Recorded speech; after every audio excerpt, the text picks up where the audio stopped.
Hey, it's Benji Cole, son of Al Cole from CBS Radio and host of the syndicated talk show, People of Distinction. The talk that gives you an in-depth view of some of the most dynamic, intelligent, and successful people on the planet. Run to our website, alcoleenterprises.com for more info. Email me at benji@alcoleenterprises.com if you'd like to get involved with what we have going. And as always, please continue to like and follow our broadcast because People of Distinction is a nationally and internationally syndicated show because of listeners like you. Our shows are available across all major podcast distributors as well as YouTube. And if you keep following, we're going to continue to put out the content. We appreciate the support. Continue to like and follow and sit back and strap in because on the line with us today, we have J. Donald Oakes. We're going to be discussing his amazing book, The Stump's on Fire and I'm Naked.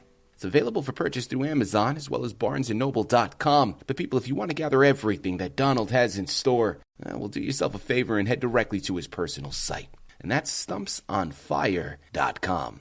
There you're going to find more information on Donald himself, more information on this fantastic book, as well as find the hyperlink set up to take you to the purchasing pages. So one more time, that's stumpsonfire.com. And before we go any further, I want to take this opportunity and point out that Donald was brought to our network, People of Distinction, today by one of the best advertising firms in the business. And people, you know, I'm talking about Author of Reputation Press. So for my writers out there who have gone through their process creating their masterpiece, and now you need help moving the book you just developed, give yourself the best gift you could possibly give and contact ARP. So head on over to authorreputationpress.com today. Gather all the ways that their fantastic team is going to help move your creative endeavors.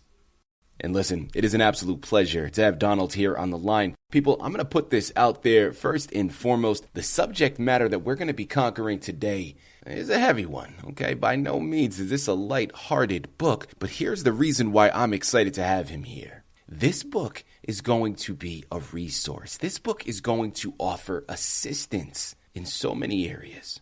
Now, we're going to learn from his life. This is a memoir. So we're going to be traveling down memory lane here with Donald as he articulates certain traumatic events that happened within his life. Donald is an absolute embodiment of a person of distinction, and it is a delight to have him here with us. It's his life. He's lived it. He's going to be able to articulate it much better than I ever could. Sit back and strap in. Donald, first and foremost, welcome to People of Distinction, and thank you very much for being a guest. How are you doing today, sir? I'm doing great, Benji. How about you? I am fantastic, Donald. It's a pleasure to have you here, man. Like I mentioned during my opening, I think what you've done here is profound because, listen, I'm going to be the first to say it. I understand how difficult it is sometimes for us to look at ourselves in the mirror and acknowledge certain things about our past that we would otherwise want to forget. To take it a step further and jot it down in a literary foundation in this way and expose it to the world takes bravery, man. It takes courage. And we are truly, truly not only impressed, but delighted to have you here. I'm going to jump right in. Let's not wait any longer. I'm curious, Donald, what inspired you to write about these traumatic events in your memoir? Well, at age 40, I was pretty much an executive with an IT company, and I had a nervous breakdown. And it had been building for years and years. Of course, I was married at the time, had 3 kids, and I knew something was wrong, and they knew something was wrong. Yeah. But, you know, I just felt like I could push through it, because I was still able to function at work. And that was the most important thing to me, I thought. But anyway, I was sitting at my desk one day, and I just froze up. I just absolutely froze up. I didn't know what was happening, but some of my employees, or one of my employees, came in and saw that I was, pretty much petrified and needed help. And I did ask them to call my wife. She was an RN at the time, and she wouldn't know what to do, I thought. But anyway, she came and retrieved me and took me to the ER. They determined that I was okay physically, but they wanted me to stay in for a couple of days for observation. And they, with input from my wife, figured out that, hey, this guy has a lot going on upstairs, and he needs help. Yeah. So they transferred me to a mental institute. It was Ridgeview in Atlanta. So the journey started there, Benji. Without further ado, Donald, let's jump right into the book. The Stump's on Fire and I Am Naked. Tell us a little bit more about the journey you take your readers on. It starts at age 5. My mother and 3 of my sisters were out on the porch, and we witnessed this apparitions floating along the edge of the field. Of course, it scared everybody except me, and I just had this peaceful feeling to come over me that everything was all right, but everything wasn't all right. It was a message to me that no matter what you're going through now and what you'll go through for the next several years, there is help. And I managed to finish high school, of course. First of all, my parents were sharecroppers in South Alabama, extremely poor. My dad and my brother were alcoholics, and my mom, God rest her soul, she ran around. I mean, it was just a totally dysfunctional family. But I had one objective. I tried to survive that nonsense, and obviously I did. Mm-hmm. I always felt like that education was the key. Yeah. And it was very difficult to attend school along the way, but I did. And I graduated, and I was blessed. I was bright, you know, I learned things quickly. And, well, there was an awful lot that happened before I graduated high school because of the dysfunction going around, you know. It was just unbearable at times, but Benji, we can bear more than we think we can. Mm-hmm. Yeah, I heard that. When I graduated high school, I stood 5'3" and weighed 103 pounds. And today I'm 6'1" and weigh over 200 pounds. So I had a lot of growing up to do, if you will. My brother got me a job at the textile company that he worked for, and I just knew that I would not spend the rest of my life with that kind of work, and I reached out to the military. They, immediately they said, Mr. Oates, you don't weigh enough to join the military. Mm-hmm. I'll tell you what, if you put on 10 pounds and come back, we will reconsider. So they did give me an aptitude test, and I scored really high, and they were really anxious to, get me to the point where I was recruitable, so to speak. So 3 months later, they took me. I boarded the Braniff Airlines in Atlanta to Lackland Air Force Base in San Antonio, Texas. But up until that moment, I had asthma real bad. Almost died throughout the years with asthma. Wow. But after flying to San Antonio, I never had another episode of asthma. So I started my Air Force career. Still had a lot of anger issues, but fortunately I was able to get along with most people. It was great being away from the environment, the sharecropper environment. It was absolutely great. I just felt like, I could flourish. Mm-hmm. But that was the end of it, of course. I was in Air Force Intelligence and introduced to computers on the island of Crete in 1964. And even back then, I realized the potential of computers. Yeah. And when I got out of the Air Force, I pursued a career, started out with Blue Cross and Blue Shield, and wound up working for a division of IBM. And that's what I was working for in 1984 when I had the nervous breakdown.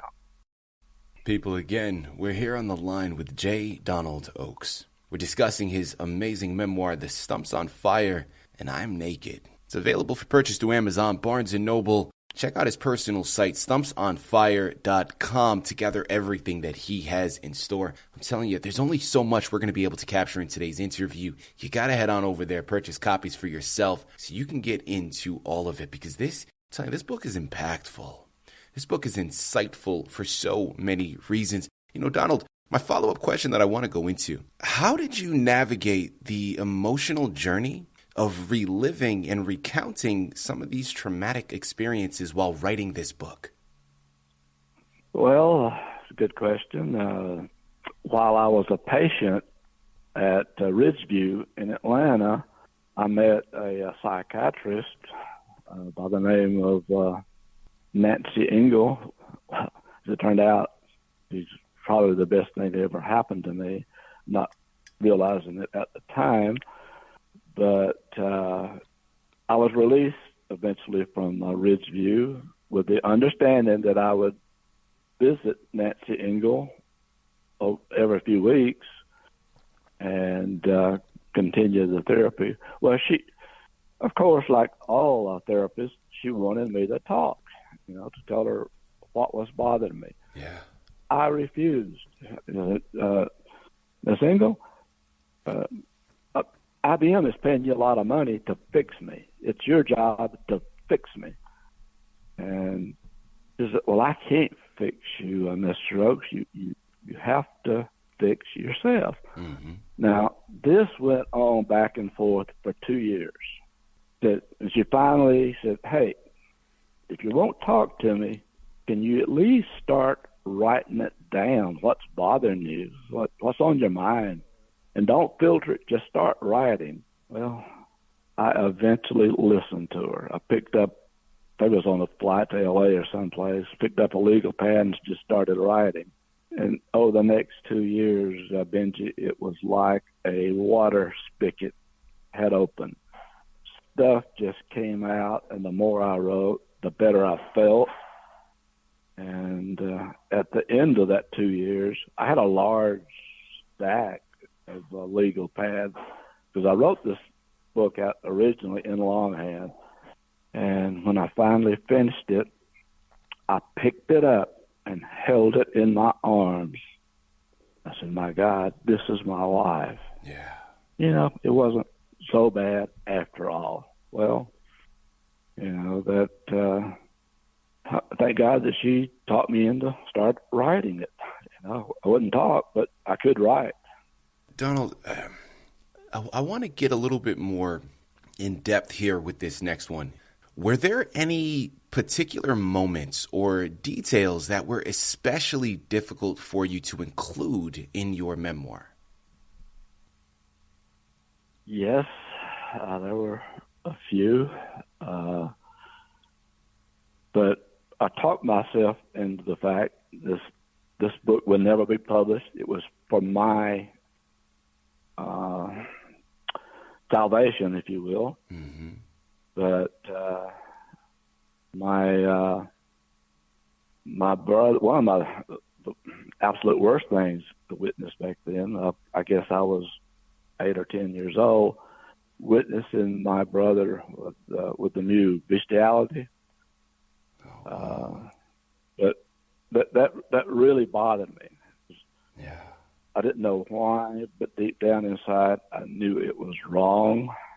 And again, I talked myself into including it because, well, the book's not going to be published. It's for my own use. But things have a funny way of changing over the years.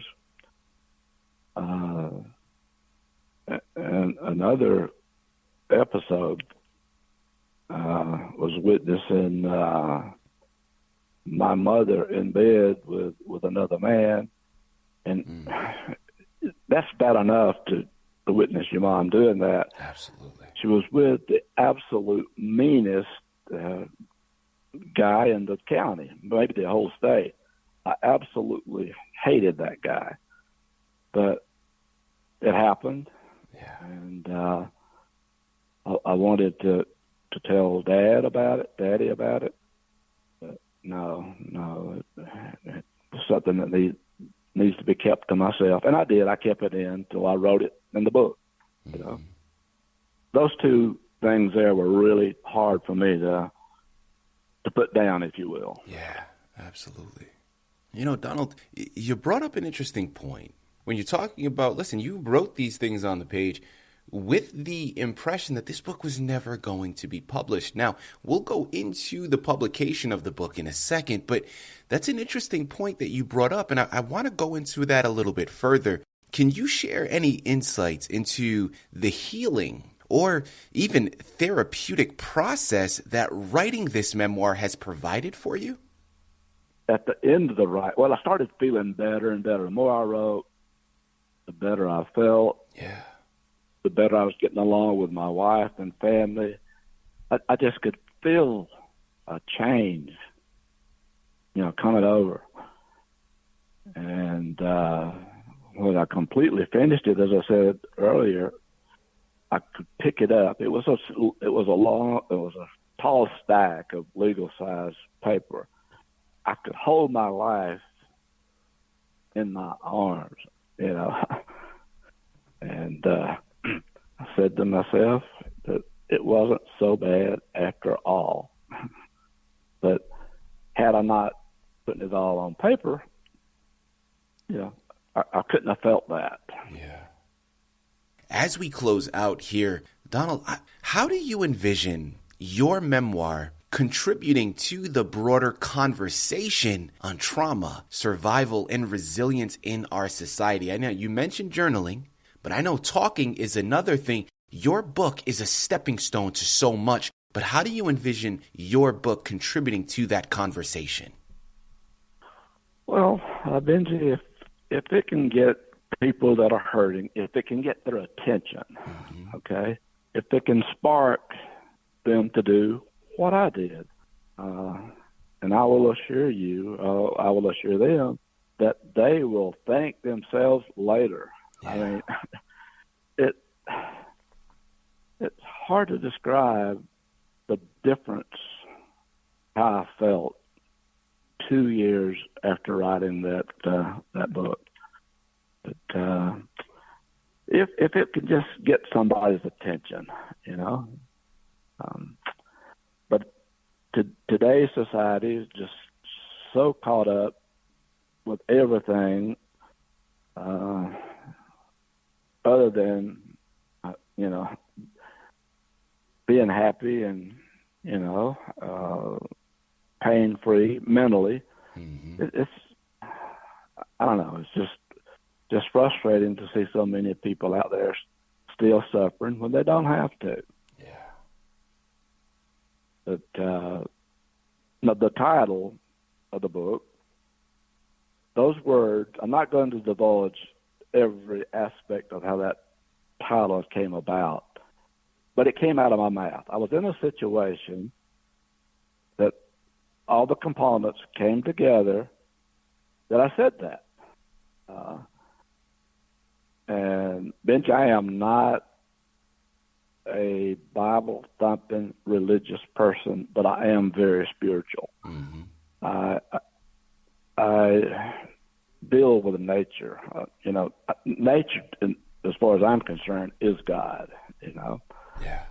But when only He could have orchestrated that title. There's no ifs, ands, or buts.